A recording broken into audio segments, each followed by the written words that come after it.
John? Good evening. It's Monday, July 21st, 2025. And it's my pleasure and distinct honor to be speaking with Mr. John J. Jeckovich. How are you doing today, Mr. Jeckovich? Very good. You're looking well. Yeah. I heard you had a very special visitor today. Oh, yeah. What'd you guys do? She slept half the way. She comes in, she got a bad nose. I don't know. She got something in her nose, or I don't know what the hell it is. Well, it's sleeping's fine. Being with the person is what's the important. And then she fell down the stairs, too. Where? Where she's working. All right, I better look into that. We'll talk about that after. Yeah, okay. Okay, I didn't know about that. Well, it's a nice visit. She had a visit from Amber Nicole Jeckovich, a beautiful girl in her 20s, Mr. Jeckovich's great-granddaughter, full-time missionary, and a avid surfer, surfs all around the world. Comes visit Mr. Jeckovich 4 or 5 times a week. What an inspiration to us all. Yeah, Mr. Jeckovich said maybe she was sleeping today, but hey, it's being there, being with the person, which is the important part. Yeah, that's just showing up, being there, that's the most important part. Hang out with your great-granddaddy. Hanging out with your great-grandfather, yeah, very nice. I see you have a new sweater on, you look very nice in it. No, this one is old. Okay. So did you have a good dinner? Yeah. Yeah. Is everything else okay? Huh? Is everything else okay? Okay, everything's okay. Mr. Jeckovich was from Company H, the 2nd Battalion of the 291st Regiment of the 75th Infantry Division of the U.S. Army during World War II. Mr. Jeckovich lives by the motto, yesterday is history, tomorrow is a mystery, and today is a gift. I got some diary notes that I could read. Would you like me to read the diary notes? Yeah, go ahead. Okay, and anytime I'm reading these diary notes from your experience in the service of the 291st Infantry Regiment of the U.S. Army, you just interject and say it, okay? On the evening of the 21st of October, troops began the long and involved process of embarkmentation. Do you remember the embarkmentation? Yeah. How when you were embarking and embarkmentation, that you had to stay in your bunk. Yeah. Remember? Yeah. Tell us about the cramped quarters. Tell us about it. The bunks? Yeah, how cramped quarters were they? How the what? Cramped quarters. How cramped? Oh, yeah, because they jammed us in there, yeah. And when you're taking off and when you're landing, you couldn't sit on deck. You had to stay in your bunks. Yeah. Correct. Okay, that was, and it doesn't smell too nice down there, right? No. You were below the water line, right? Oh, yeah, all the time. As each man stepped to the gangplank, he was given a printed card bearing his exact deck and bunk number, and was guided through the long passageways and down the numberless stairs to his respective bunk and compartment. Embarkation was completed late night on Sunday, October 22nd, 1924.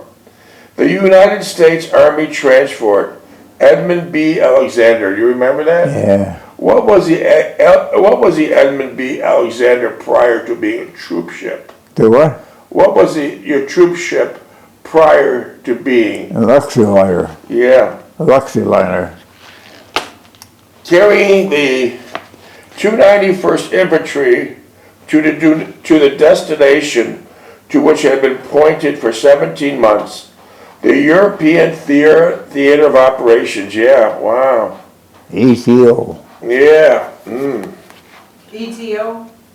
The time aboard the ship was spent with boat drills, inspections, movies, and band concerts in the ship's recreation hall, boxing bouts on the aft deck, library, religious service, and French and German classes. Did you take any of the French and German classes? No. What'd you mostly do? What I did? Yeah. Sat on deck. And did you read? Yeah, I was reading the book, so small books they gave us all the time. Time not taken up by the many activities schedule was spent in watching the many intricate maneuvers of the escort ships. So you had a lot of escort ships. Oh, yeah. That was a big convoy. No kidding. And that was to protect all the soldiers on a troop ship. Yeah. So it'd be very difficult for the enemy to bomb the troop ship because the escorts were 100 miles out everywhere. So they had to go through them first Yeah. to get to you. And chances were Yeah, slim they would make They it. were Right? screened out pretty good. What? They were screened out pretty good. Yeah, so it'd be difficult to bomb the troop ship. Yeah. Yeah. And they had aircraft carriers and other ships in the convoy. The days lengthened into a week, and the land was sighted 12 days after leaving New York. Wow. What was the weather like when you got to Wales? Well, it was cold and damp. Raining all the time. Wow. On the second day of November 1944, the 295th Infantry docked at Swansea, Wales, and the troops stretched their sea-weary legs and debarked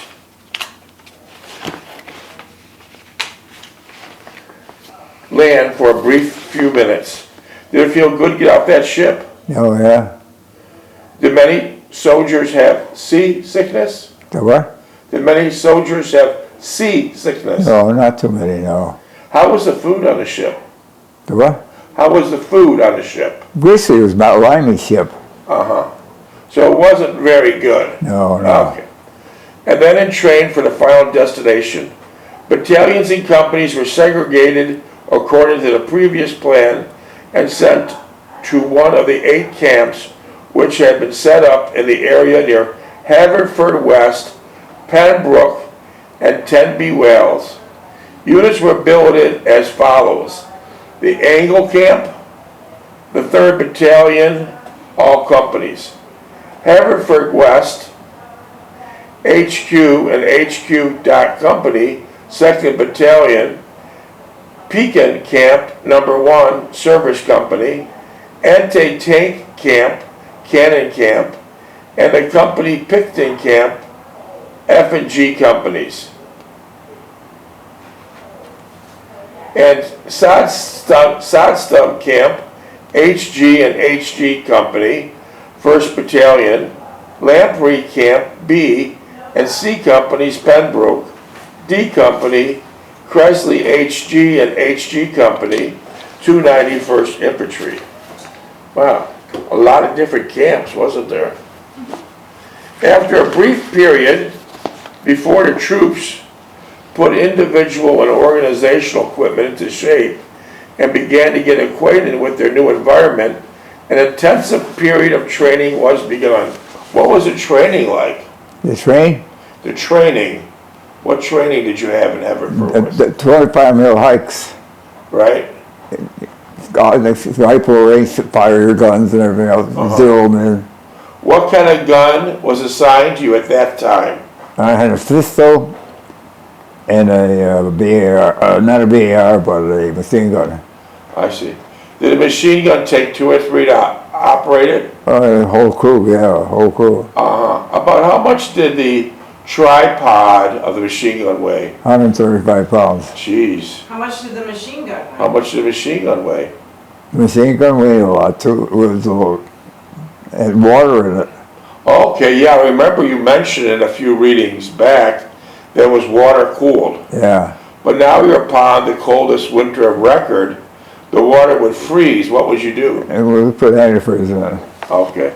And did you say one of the young soldiers accidentally grabbed the barrel? Yeah, and burned his hand right down to the bone. Was he released from the service? Oh, he's gone. He's gone, yeah. Wow. Yeah, let's see where we're at here.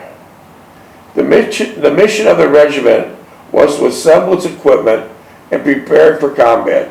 With the mission in mind, officers and enlisted men went to work, knowing that each moment spent in preparation would save lives on the battlefield. Yeah. But with all the training, troops found ample time for recreation. So you mean to tell me, when you got on that troop ship heading to Europe, you were kind of relieved that you weren't going to the Pacific, right? No, I go, yeah, we were sweating it out.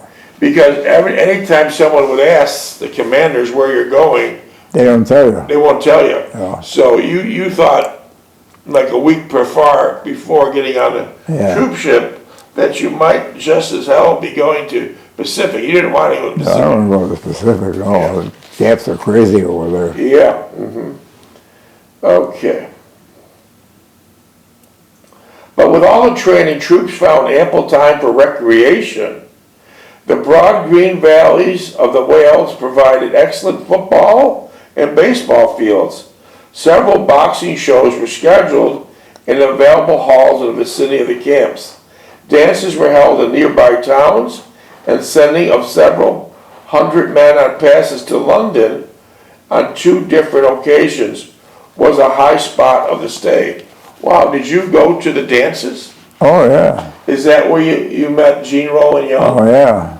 Did you go to the boxing matches? No, I wouldn't go there, no. They said that some of the troops, they went to on recreation Yeah. to London. Did you go to London? I went to London, yeah, once, yeah. What'd you do there? I wouldn't understand that all the bombing taking place in London. Why would they What? said- wasn't there a lot of bombing at that time going Oh, on? mother, they were getting beaten with the bombs, yeah, the Germans were bombing them all But every some of the night. troops still were allowed to go there for recreation. Yeah. I'll be damned. What would they do in London? What were they doing? They said for recreation, some of the guys went to London. They got passes, 2-day Oh, passes. okay.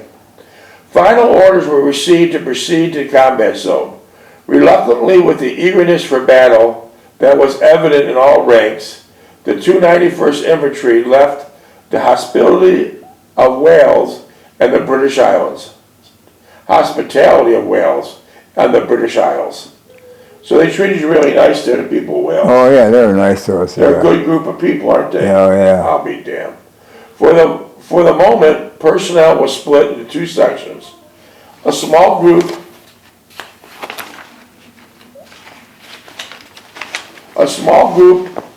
the motor vehicle movement, while the remaining of the officers and men entrained from Haverford West for Southampton, England.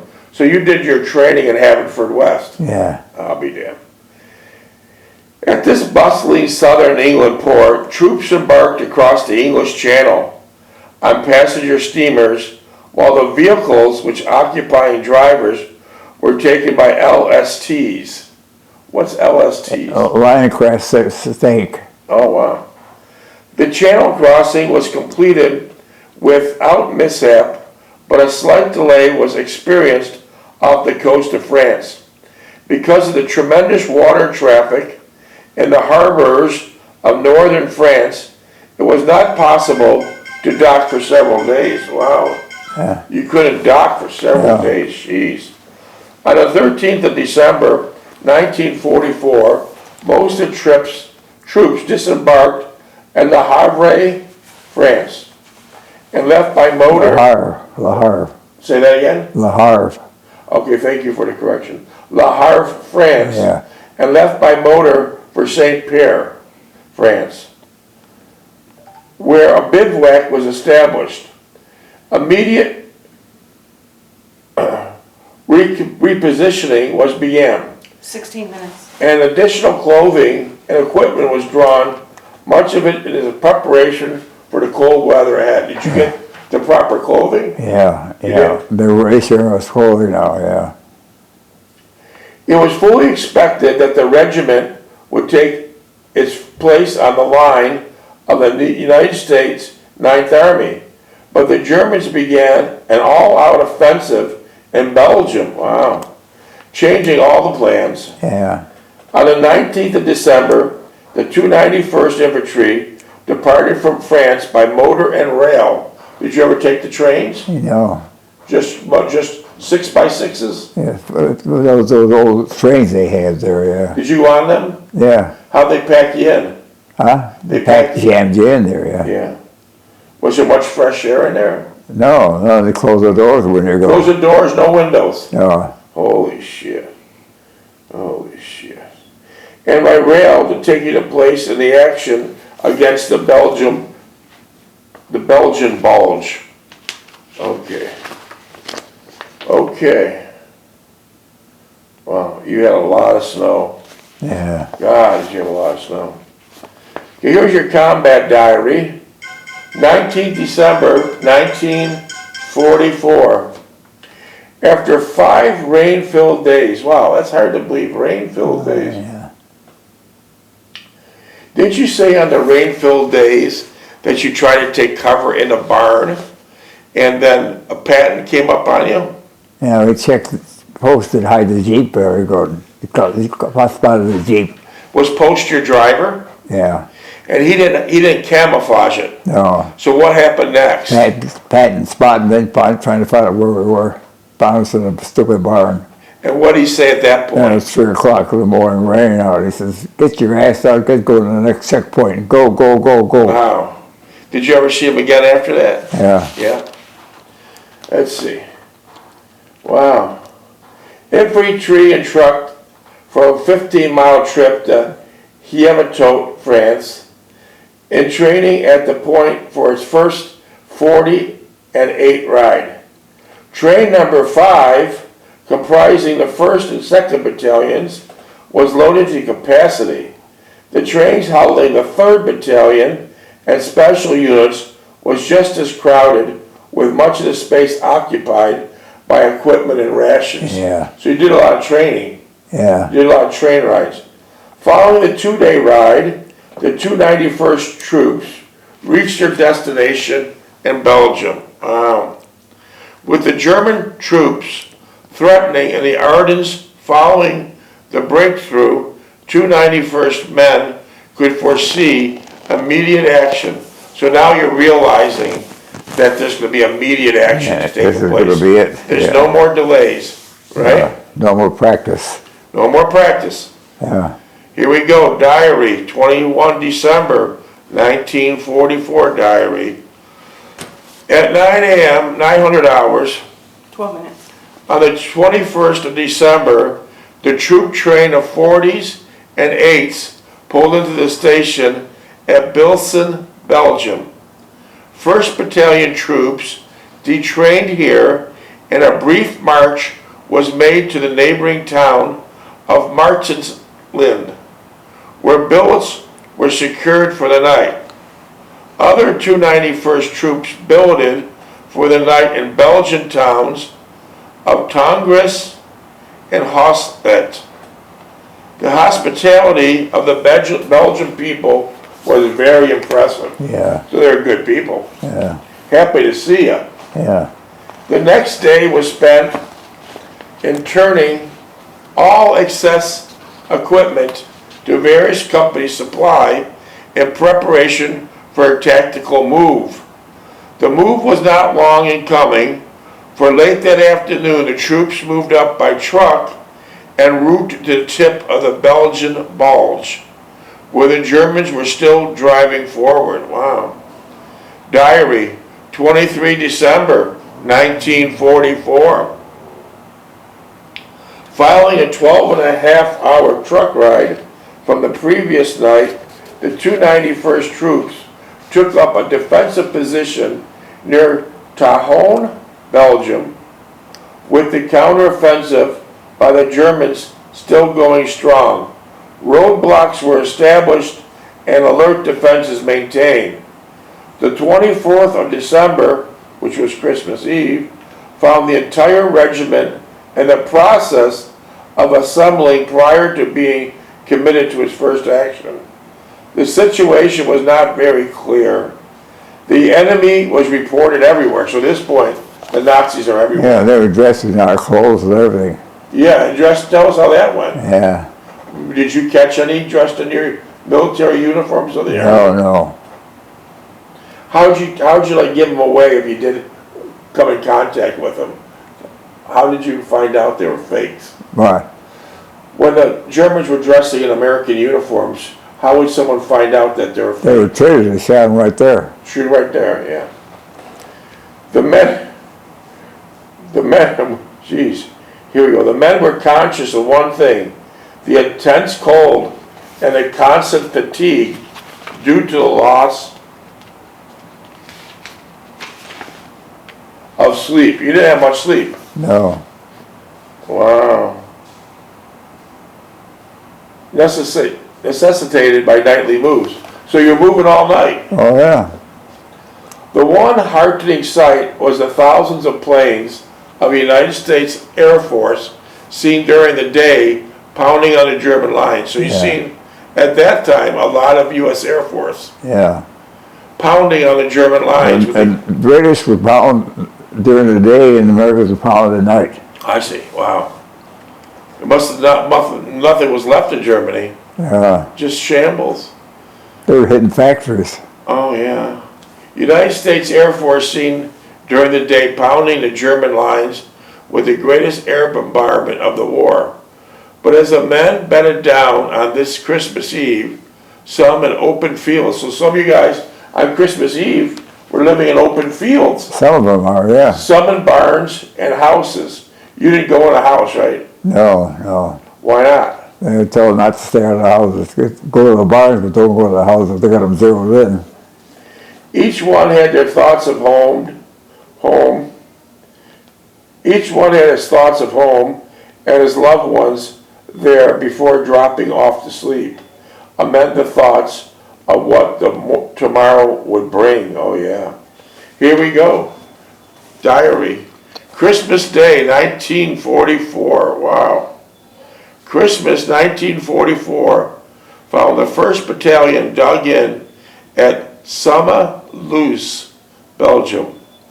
The 3rd Battalion units and the regimental CP were in the same town, but the rest of the regiment and the Corps Reserve 2nd Battalion was moving up to Verlaine and near Marche, preparatory to attack on the enemy outpost lines near Rochefort.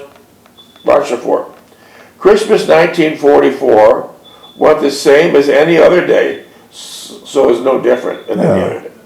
Christmas 1944 was the same as any other day over here, except that most of the units had late turkey dinners and received their first cigarette ration. Yeah. Even during the middle of war, they're getting those damn cigarette rations. They passed.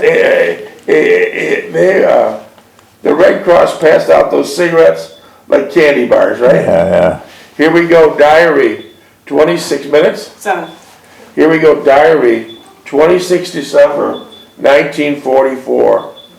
On the afternoon of the 26th, E and F companies, 291st Infantry rode 2nd Armored Division tanks and attacked the enemy outpost line near Rochefort, Belgium. On that night of the 27th, the 2nd Battalion units engaged in their first real attack, going after the supply road junction at Rochefort. Despite the fact that the troops were forced to withdraw later that evening, a credible job was done under their first baptism of fire. The cold weather was a worse enemy than the Nazis. So the cold weather was worse than the Nazis. Yeah, and the snow. And you have frostbite now to prove it. Yeah. 80 years later, I still got it, yeah. how's the pain right now? It's 7, still 7. A pain level 7? Yeah. Does it ever go away? No, during the daytime I don't pay attention, but at night when I'm quiet, I feel it right away. You ever tried any aspirin or anything? No. You wouldn't do it. Mr. Jeckovich is knocking on the door of 100. He never took a prescription of aspirin in his life.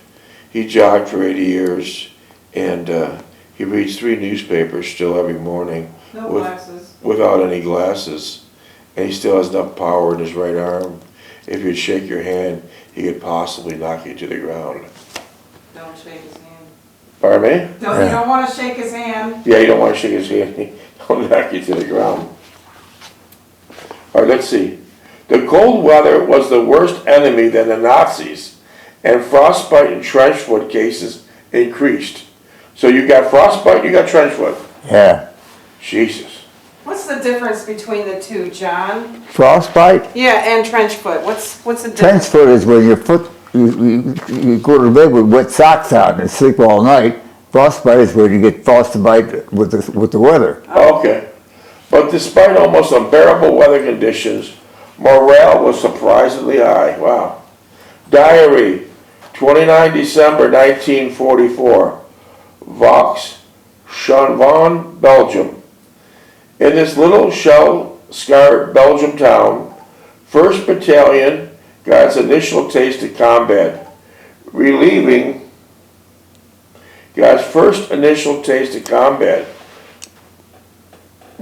elements of the 7th Armored Division during the night.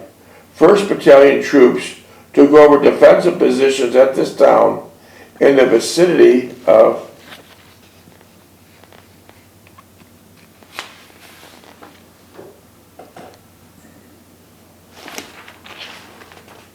Manhai, following a 10-mile march over ice roads. Enemy artillery and mortar fire brought the battalion its first casualties. The 3rd Battalion, taking up a defensive position near Manhai, also encountered heavy enemy shelling. The morning of the 30th found the infantrymen sweating out the day break hour, their favorite time for a Jerry attack. None came. Everything was nice and quiet.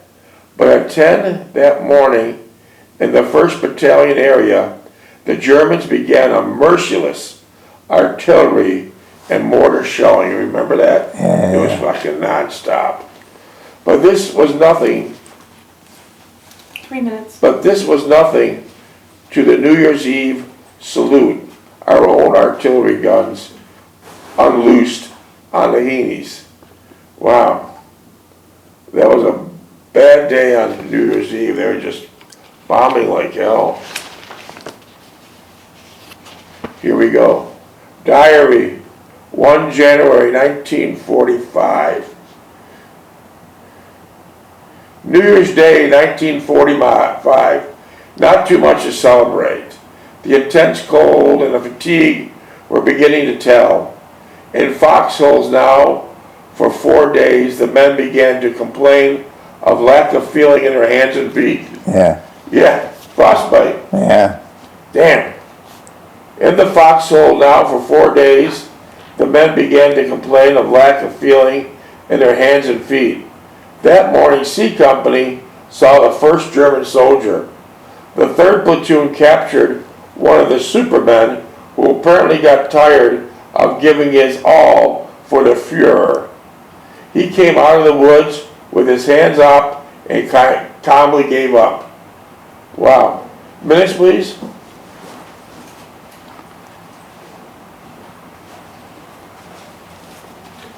Minute 30. Okay, I want to hold this off here now because I want to hear an important part of the story. The first one gave up on January 1st. Yeah.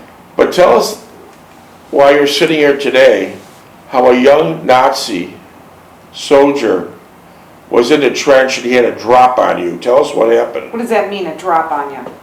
Well, I had my gun down. He was going one way and I was going the other way.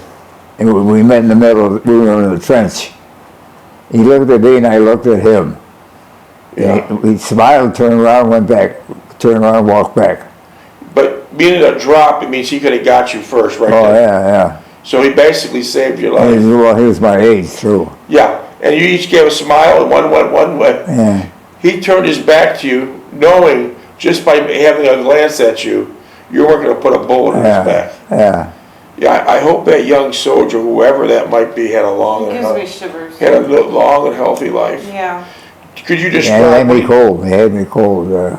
Could you describe what he looked like? Huh? What did he look like? Could you describe what he He was looked? a young kid, at my age. What did he look like? Do You you see, have blonde hair? Or Blonde hair. He's about 6 foot tall. he was a nice guy. He Yeah. did you right. Now, if that 15 was the seconds. SS in its place, what would have happened? They shot me right there. No questions asked. Yeah. 10 seconds.